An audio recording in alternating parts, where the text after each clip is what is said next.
아멘. 오늘 말씀의 제목은 오직 의인은 믿음으로 살리라 라고 정했습니다. 오늘 아침 말씀은 좀 내용이 어렵죠. 이건 역사적인 그 인물과 그 상황을 실제 알지 못하면 참 이해하기 어려운 내용입니다.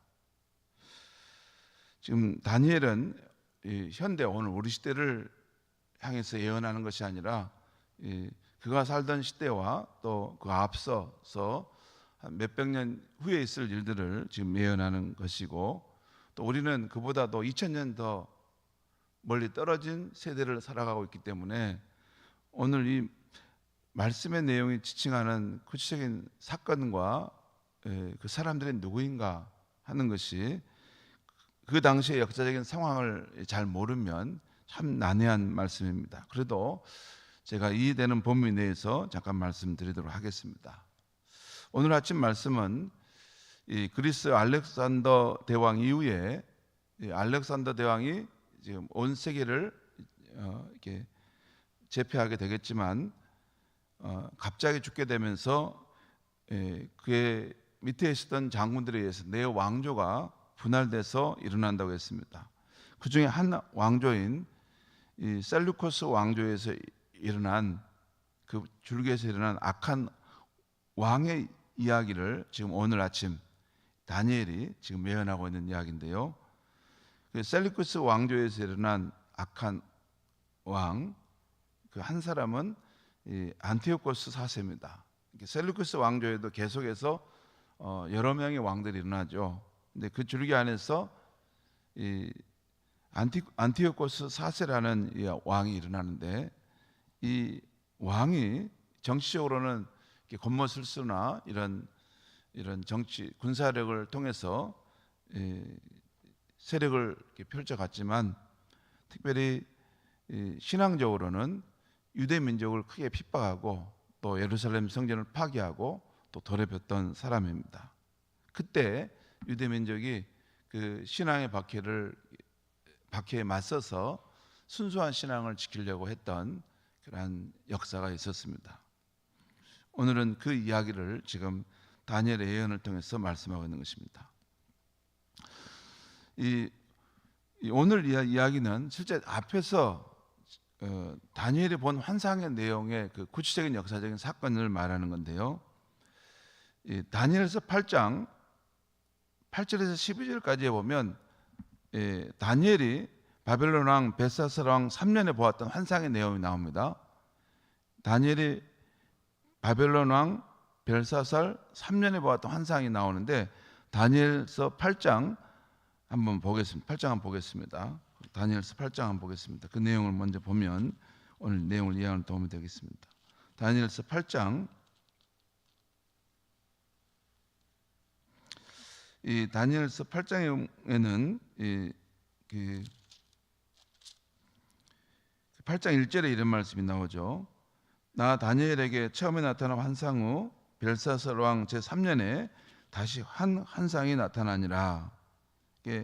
이때 다니엘서 8장에 나타난 이 환상의 내용은 그 순양을 보는 환상과 순염소를 보는 환상이 나옵니다. 거기 보면 이제 그 순염소의 환상은 그리스 알렉산더 대왕이 일어난다는 것인데, 그 왕이 죽으면서 일어나는 상황인데, 우리 8절 한번 말씀 보겠습니다. 8절에 보면 여기 8절에 이렇게 나오죠. 순염소가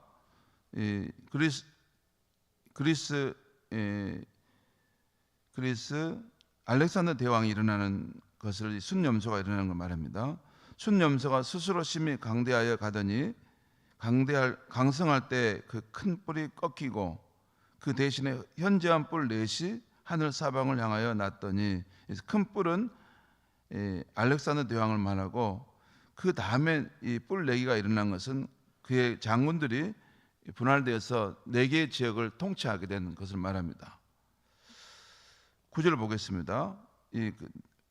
현저한 뿔 넷이 하늘 사방을 향하여 났더니, 또 9절 보겠습니다. 그 4뿔 중 한 뿔에서 또 작은 뿔 하나가 나서 남쪽과 동쪽과 또 영화로운 땅을 향하여 심히 커지더니, 그것이 하늘 군대에 미칠 만큼 커져서 그 군대와 별들 중에 몇을 땅에 떨어뜨리고 그것들을 짓밟고 또 스스로 높아져서 군대의 주제를 대적하며, 이거 만군의 주 하나님을 대적하며 그에게 매일 드리는 제사를 없애버렸고 그의 성소를 헐었으며 그의 악으로 말미암아 백성이 매일 드리는 제사가 넘긴 바 되었고 그것이 또 진리를 땅에 던지며 자유로 행하여 형통하였더라. 이 내용입니다. 여기 보면 그 하나님의 군대를 대적하고 백성이 매일 드리는 제사를 없애고 성소를 헐었다. 11절에 지금 나와 있죠. 그러면서 그가 자유로 행하되 형통했다라는 표현이 나오죠. 바로 그러니까 그 순염소의 한 가운데 뿔이 있는데 이 뿔로 순양과 그 앞에 있는 세력을 다 물리친다는 것입니다. 그런데 그 큰 뿔이 오래가지 못하고 급하게 끊어져 버린다는 것입니다. 실제 알렉산더 대왕이 젊은 나이에 단명하게 됩니다.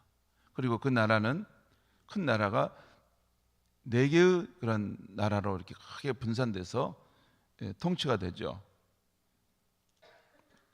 근데 그 뿔들 가운데 한 작은 뿔에서 곧 안티오코스 4세라는 그 인물이 일어나서 역사적으로 어떻게 그 왕의 권세를 잡고 또 남방 왕을 이게 공략하지만 실패하는가. 그러면서 돌아오는 길에 이 남방 왕은 이집트의 왕을 말합니다. 남방 왕을 치지만 실패하게 되는 것이고, 그러면서 본국으로 돌아가는 길에 그 이스라엘을 지나갑니다. 그래서 이스라엘 민족을 핍박하고 성전을 어떻게 더럽히는가 하는 내용을 오늘 아침 말씀에서 말하고 있는 것이죠. 이 안티오코스 4세라는 이 이방 왕은 그 유대 민족을 핍박했는데 예수님이 태어나기 전에 한 150년, 200년 전 사람입니다. 그러니까 주전 175년에서 164년까지 살았던 사람이에요. 예수님 오시기 전에 유대 민족을 이렇게 침입해서 큰 핍박을 주었던, 성전을 파괴하고 성전을 더럽히고 또 유대인들을 헬레니즘 문화로 이방의 그런 우상을 숭배하는 쪽으로 그들의 신앙을 역행하게 만들었던 그런 인물입니다. 자, 오늘 아침 말씀은 그 안티오코스 그 4세가 어떻게 왕권을 잡고 또 그런 군사적 원정을 행하고 그런 유대 민족들을 핍박했는가를 나오는 건 말하고 있는데요. 오늘 아침 말씀 크게 세 부분으로 나눠서 볼 수 있습니다. 먼저 21절에서 24절까지는 그 안티오코스 4세 이 왕이 그가 자기 형 셀루쿠스 4세를 이어 어떻게 왕위를 쟁취하고 세력을 확장하게 되었는가. 원래 이 셀루쿠스 4세라는 왕에게 그 밑에 아들이 있었습니다.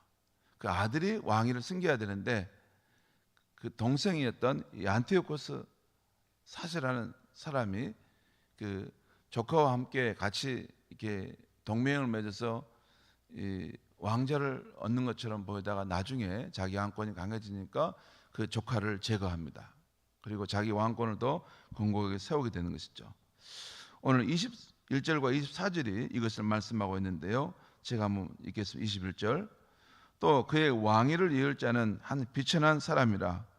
나라의 영광을 그에게 주지 아니할 것이나 그가 평안할 때를 타서 속임수로 그 나라를 얻을 것이며. 그러니까 그 나라의 권세가 그에게 가게 되어 있지 않았는데 그가 속임수를 타서 그 나라를 뺏었다는 것입니다. 24절 말씀 보겠습니다. 그가 평안할 때 그 지방의 가장 기름진 곳에 들어와서 그의 조상들과 조상들의 조상이 행하지 못하였던 것들을 행할 것이요, 그는 노력하고 탈취한 재물을 물에게 흩어주며 계략을 세워 얼마 동안 산성들을 칠 것인데 때가 이르기까지 그리하리라. 그러니까 노력한 그런 재물들을 그 군사들에게 나누어 주면서 자기 세력을 확장하여 갔다는 것입니다.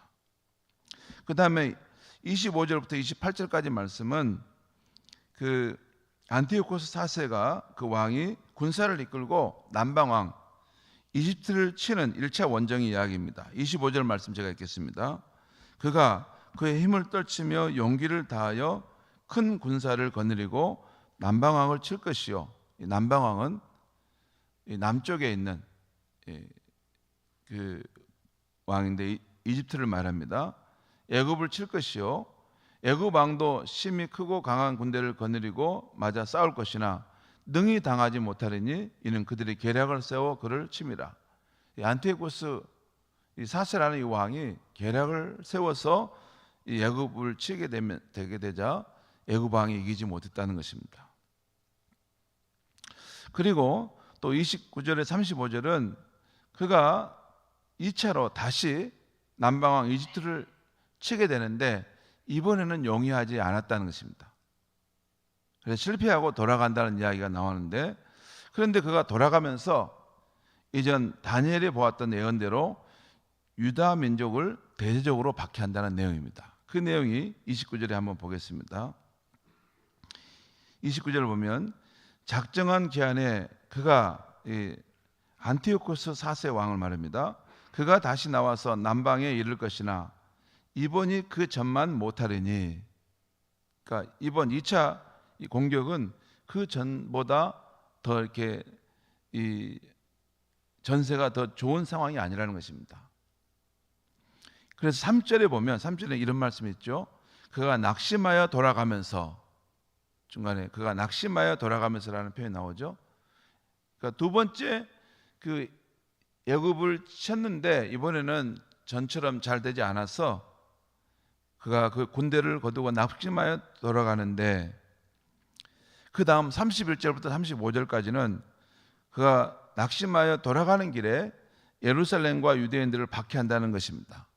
이 과정에서 성전을 더럽히고 제사를 폐하게 한다는 것입니다. 그런데 끝까지 자기 하나님을 의지하는 신앙을 가진 이들은 더욱 강해지고 용명을 떨칠 것이라는 말씀입니다. 이것이 그 뒤에 31절, 35절 쭉 나오는데, 이 32절 말씀 한번 보겠습니다. 32절 한번. 그가 또 언약을 배반하고 악행하는 자를 속임수로 타락시킬 것이나, 여기서 그는 안티오코스 4세 왕입니다. 그가 하나님과 언약을 배반하고 악행하는 자를 속임수로 타락시킬 것이나, 그러니까 여러분 이방 민족의 그런 핍박이 왔을 때 하나님과의 언약을 배반하고 떨어져 나가는 사람도 있죠. 그 아마 해유하고 너희가 그 신앙을 버리고 우리가 믿는 이런 제후신을 믿어라. 그러면 살려주겠다. 이렇게 할 때 그 언약을 배반하고 그 신앙이 이렇게 버리고 떠나는 인물들이 있지 않겠습니까? 그런 타락하는 일이 있을 것이나, 32절 하반절, 오직 자기 하나님을 아는 백성은 강하여 용맹을 떨치리라. 그런 이 회유와 또 그 핍박이 있고, 이방인들의 핍박이 있고, 또 그 가운데 그 언약을 배반하고 떠나는 일이 있지만 끝까지 그 하나님을 의지하여 그 상황에서 신앙을 지키고 용맹을 떨치는 사람들이 있을 것이다 라는 것입니다. 또 35절 말씀 보겠습니다. 또 그들 중 지혜로운 자 몇 사람이 몰락하여 무리 중에서 연단을 받아 정결하게 되며 희게 되어 마지막 때까지 이르게 하려니 이는 아직 정한 기한이 남았습니다. 내용이 좀 어렵습니다. 번역이 어렵게 됐는데 이런 뜻입니다.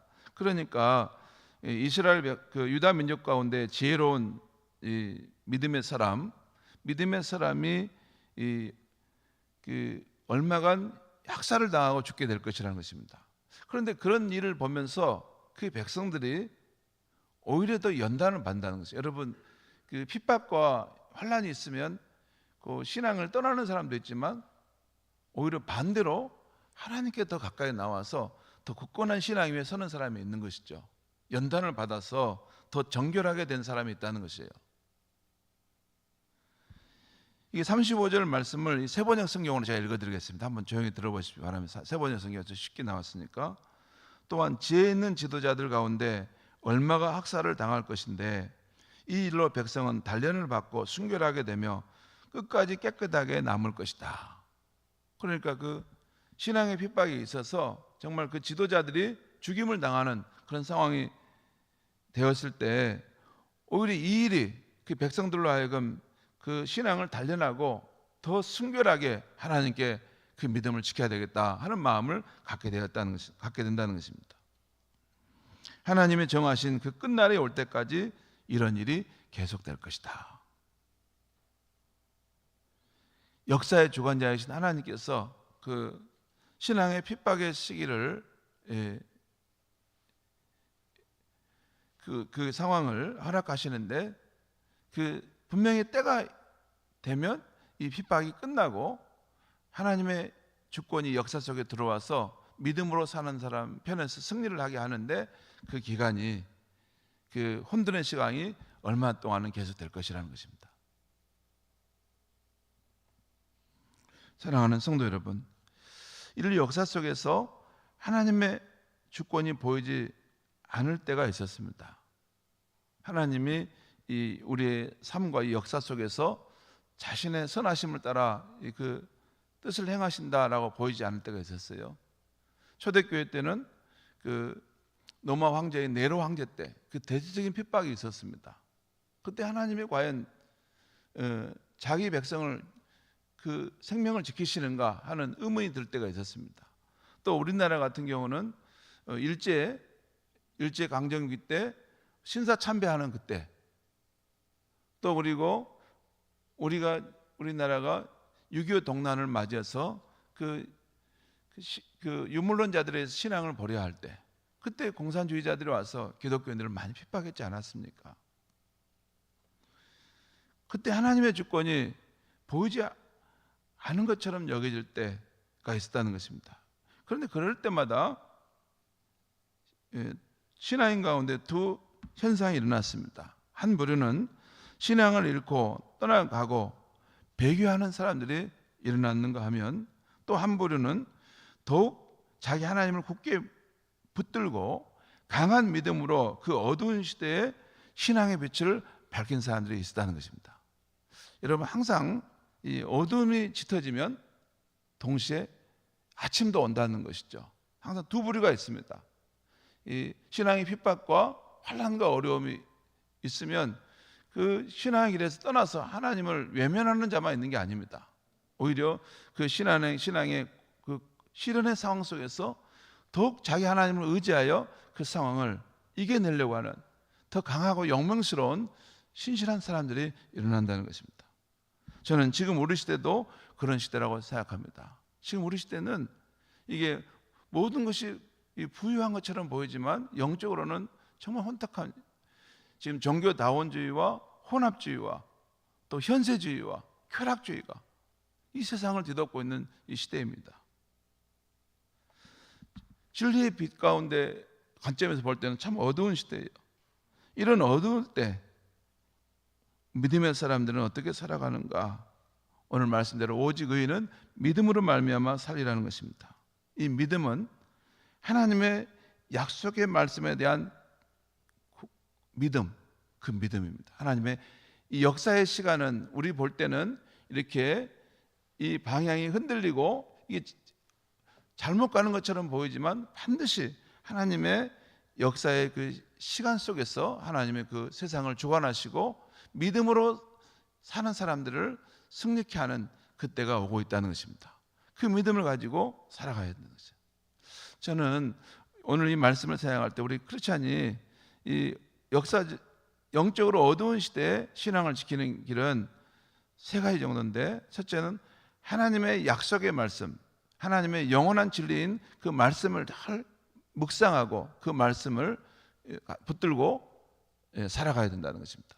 두 번째는 그 말씀대로 사는 이 공동체, 거룩한 사랑을 나누는 공동체가 있어야 한다는 것이에요.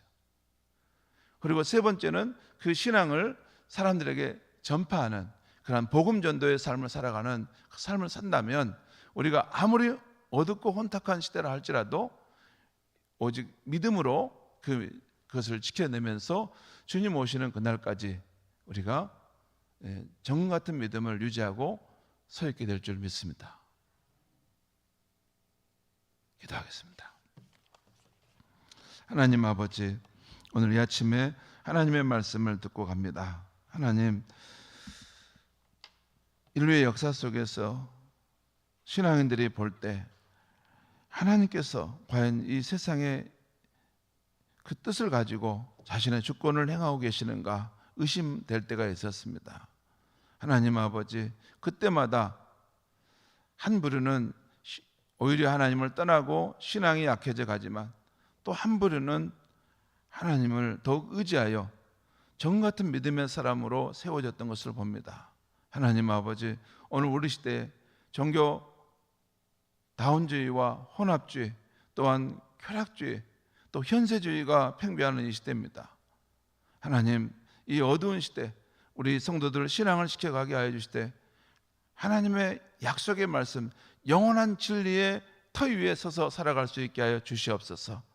우리 예수님 말씀하신 내가 너희를 사랑한 것처럼 너희도 사랑하라 하는 거룩한 사랑의 공동체를 이 땅에서 이루어갈 수 있게 하여 주시옵소서. 또한 그리고 우리가 받은 이 온 세상을 위한 소망의 복음을 확신 가운데 우리의 가족과 이웃들에게 늘 전파하며 살아갈 수 있게 하여 주시옵소서. 그 믿음 가운데 살다가 정 같은 믿음을 가지고 준비되어 주 예수님을 맞이할 수 있는 우리의 신앙이 되게 하여 주시옵소서.